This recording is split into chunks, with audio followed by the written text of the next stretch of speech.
Hey VC, Jack here. Welcome to Vinyl Martini. As you can see, I'm in a little bit of a different location today. Like I mentioned in my last video, I am in Vancouver, visiting family.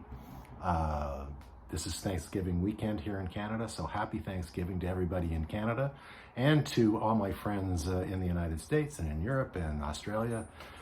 We do things a little bit differently here. We have Thanksgiving in October.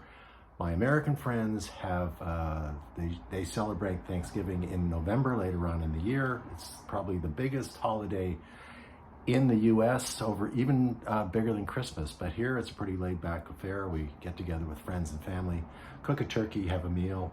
I'd like to extend a happy Thanksgiving to everybody. While I was in Vancouver, I visited my favorite record store in the Lower Mainland, Apollo Music in Port Coquitlam, I found a bunch of stuff, so I want to share it with you. I went through the main floor and picked out some more expensive records, and then there's an upstairs where they have all their dollar records, and I asked the fellow who owns it if he happened to get any new records in. He says, we get new records in all the time. So I wandered upstairs and browsed for about half an hour, and I came up with about $10 records, fantastic finds. So let's start off with Poco. This is the songs of Paul Cotton. Paul Cotton is one of the main writers for Poco. This is a comp from 1979. And I mentioned a couple of videos ago that I always thought that Poco was poor man's Eagles, and maybe that's true, but they're still a fine band. My friend is a big Poco fan, and I picked up some cheap records for him. I brought them to him, and he said he already had them, so I brought them home, and I listened to them. I really enjoyed them so much, so I am going to be collecting Poco records. I've got 4 of them now. This is Legends from 1978. Probably have about another 25 or 30 Poco records to pick up, but they're always cheap. They're always in the cheap bins, easy to find. This is Poco's Legend. Again, I haven't listened to any of these records. I'm away from my turntable right now, but I can't wait to get home and check them out. Next, Charlie Daniels Band, Fire on the Mountain. It looks like these cheap records had a little bit of a theme, country and southern rock. This is from 1974.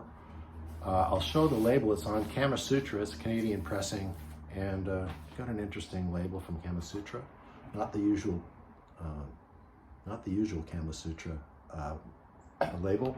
A little bit newer, very nice. These records are in great condition, by the way. I've been on a little bit of a Linda Ronstadt kick for the last couple of months or so, rediscovering her music. And I never had this record. It's probably her biggest selling record. And it's funny because it's not on Asylum, it's on Capitol Records.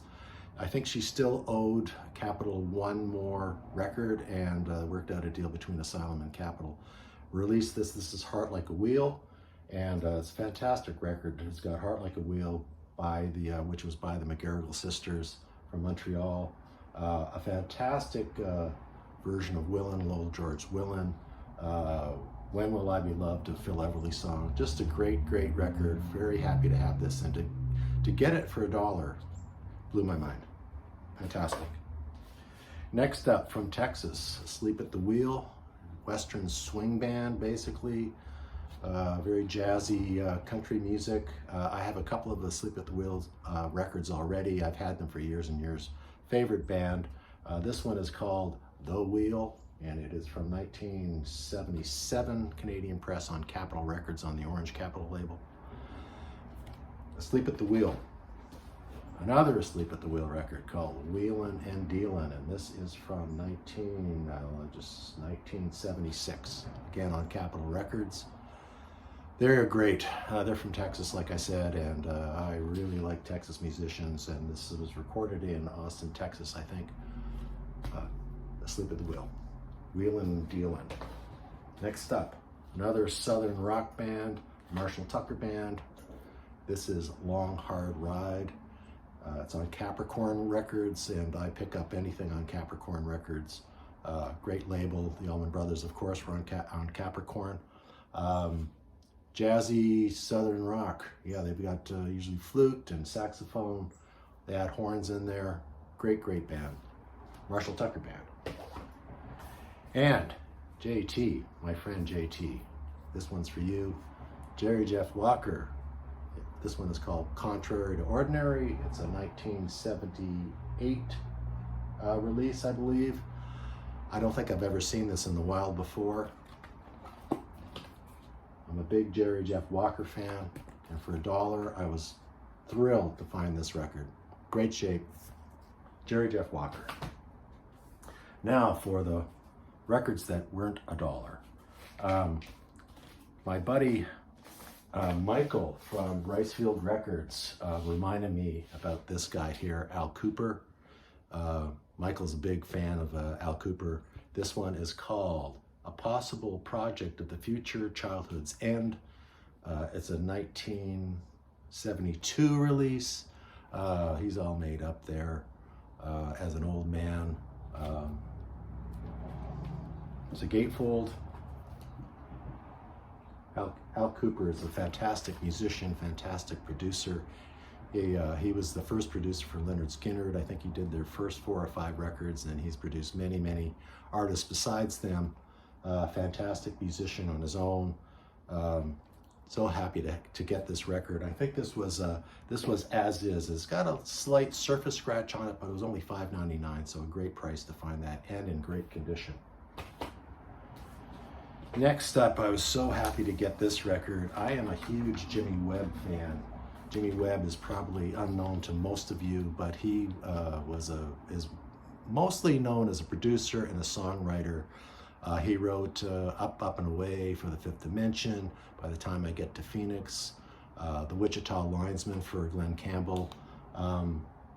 Fantastic. He didn't have much of a career as a singer-songwriter, but he did record and release about 10 records, and I've only got one of them. They're hard as, they're as rare as hen's teeth, as they say.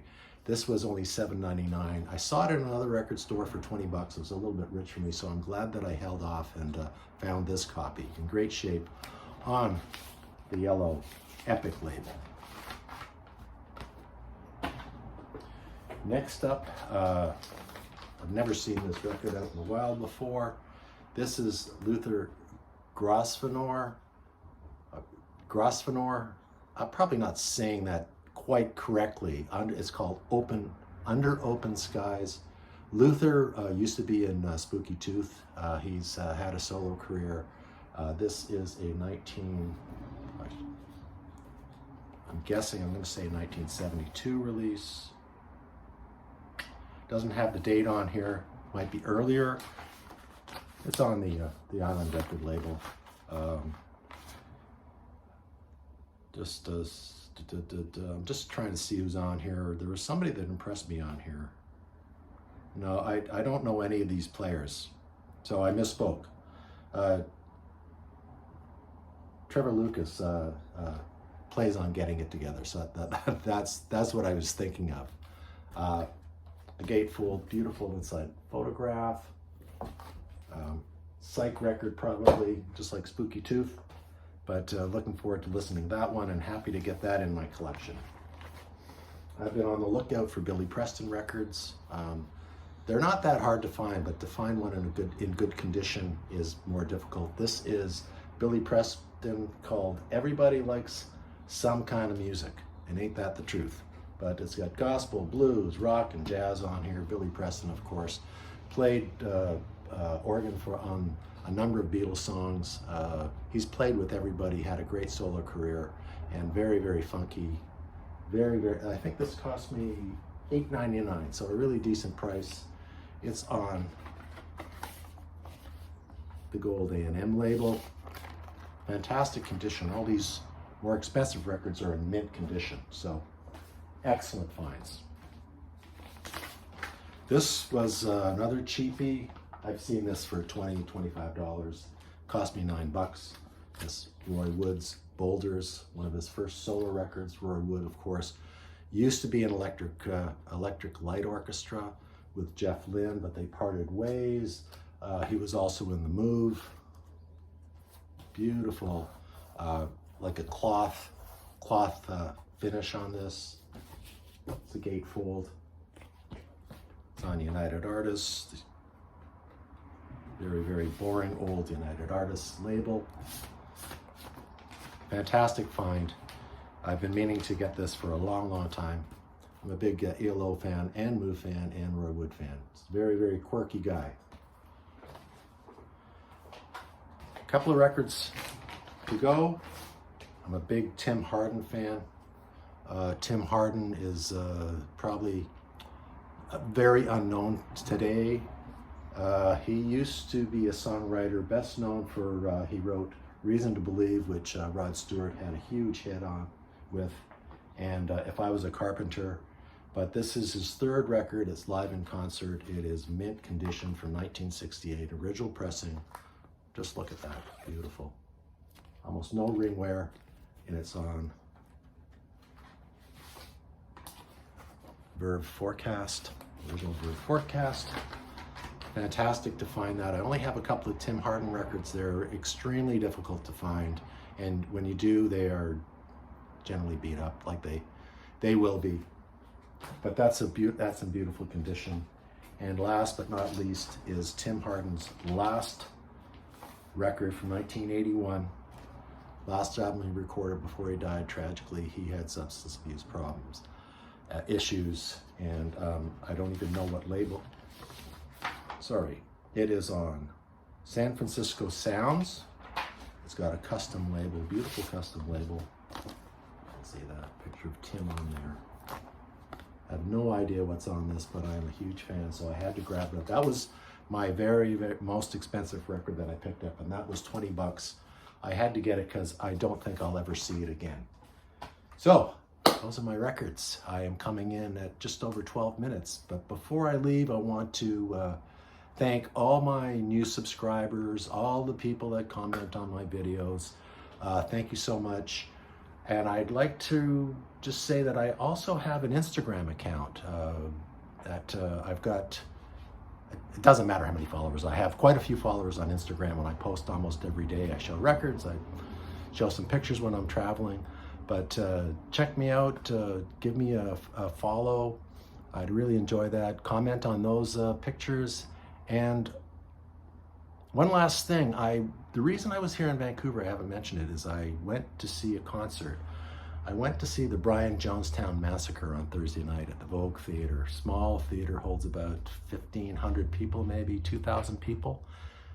Superb show. One of the best shows I've seen in the last 15 years. I don't have any Brian Jonestown Massacre albums, so I stream them. I met an old friend from Toronto for lunch in Vancouver on Thursday afternoon, and he asked me why I was in town. I told him I was going to go see a concert. Who are you seeing? Brian Jonestown Massacre. He said, oh, that's my favorite band. I wonder if there's any tickets left. So anyways, after we left, he sent me a message, and he bought a ticket, and we attended the concert together, and it was just, like I said, mind-blowing. Fantastic, fantastic show. So thank you again for watching. I hope everybody has a great weekend, and I will see you next time. Cheers.